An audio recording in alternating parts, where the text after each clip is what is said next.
Assalamu alaikum кыргыз элим, сиздер менен Ачык Айкын каналы. Ар дайым жаңы жаңылыктарды угуу үчүн биздин каналыбызга катталып, коңгуроочону басып кетиңиздер.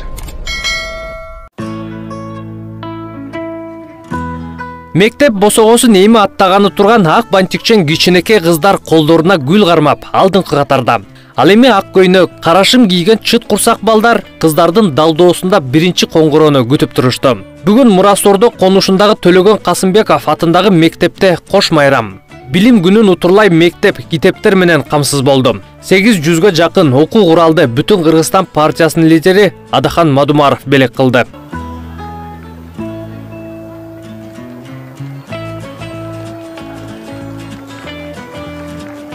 Үстүбүздөгү жылдын 25 майында аталган мектептин окуучулары жогорку кеңештин имаратында болуп, Адахан Мадумаров менен жолугушкан.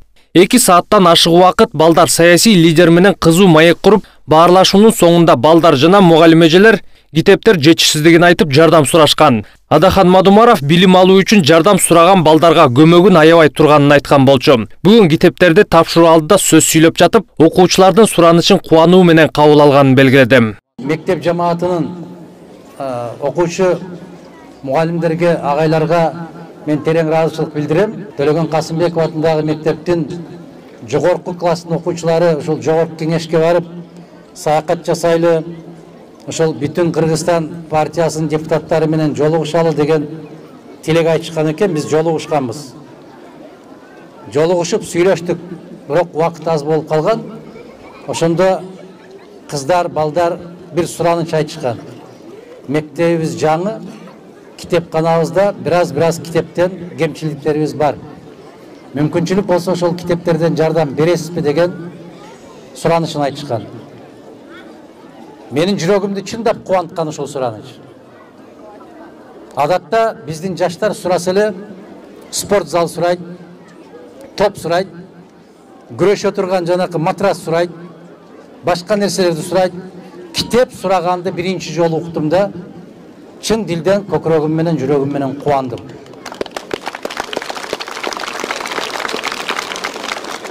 Ошол китеп талапкерлери бар экен, китеп сүйүүчүлөрү бар экен, биздин келечегибиз бар Кудай буйрса.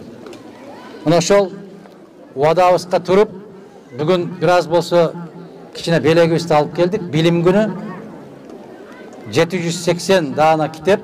Бұл bir жолку эле сиздерге көрсөтүлгөн мындай бир белек эмес. Бул улана берет.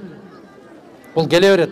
Буюрса, биздин фракциянын депутаттары дагы башка ушундай бир колдоо көрсөтөбүз деген азаматтар байма-бай келип сиздер менен дайым тыгыз байланышта болуп турабыз деп ишендирип кетким келет.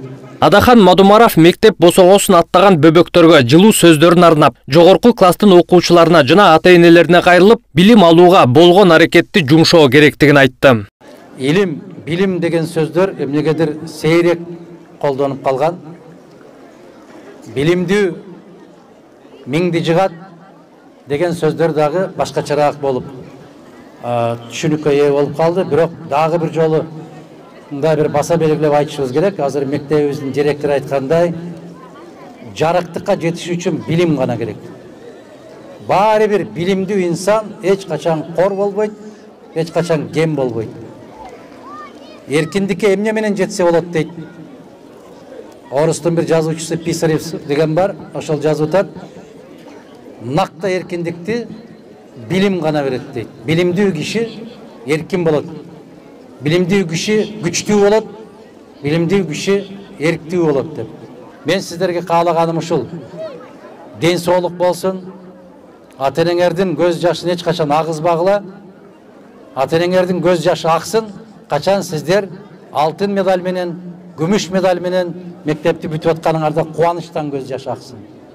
Силердин ийгилигиңиздерге ата-энеңердин көз жашы аксын. Кубануу көз жашын гана көрсүн. Кайгы көз жашын жараткан эч качан көрсөтпөсүн. Ата-энеңер бул биринчи үйдөгү мугалим.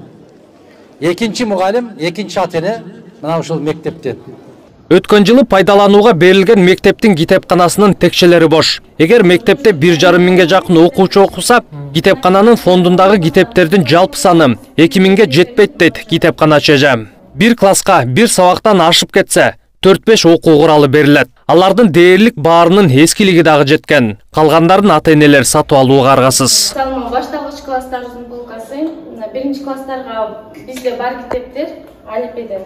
7 классыбыз бар, биринчи класс быйыл жаңы ачылган. Аларда баарында 35-30 бала окуйт. Бирок биз бере алчу китептерибиз мынакей 6 эле китеп бере алабыз биринчи класстарга алифбеден. Орус тилде мынакей 10 китеп. Авалдары начар, бирок баарындагы. Бул экинчи класстыкы кыргыз тили менен адабий окуубуз бар. 5 тенне китеп жетет мындай адабий окуудан. Кыргыз тилден 3, башка предметтер боюнча бизде ал китептер жок пока.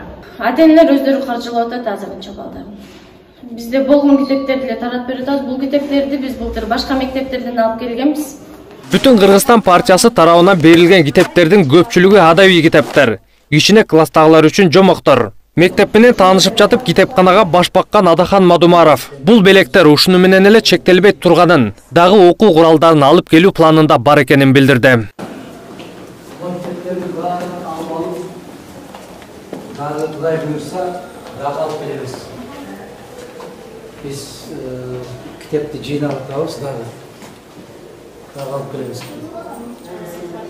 Бұйырса, кітепті жаңағы қымызды сұрағанға дегенде, кітеп сұраған балдарға жан Құдай деп, осыларды қамсыздық бересті.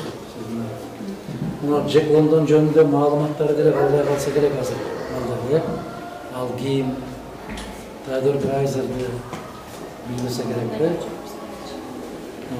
Мына ошол эски эмнелер, эски китептер бар. Бирок баягы эмненин жыты бар. Типографиянын жыты бар. Ошондо бейимдин сыйкы ошонун ичинде. Куттуу болсун. Чоң рахмат сизге. Жакшылык болсун.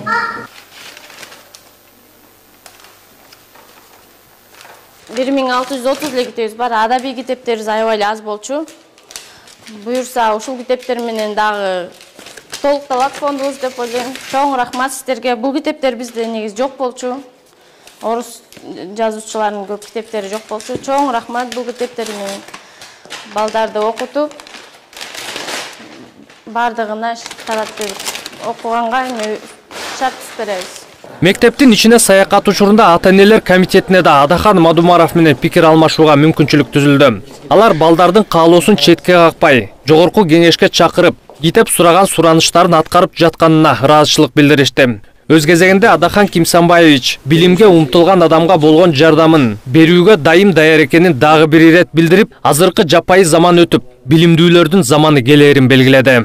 Сизге да рахмат, ушу биздин үйүбүздү угуп, ушу жок деле четке какпай келип бердиңиз, кабыл алдыңыз. Ушунча 700 китеп.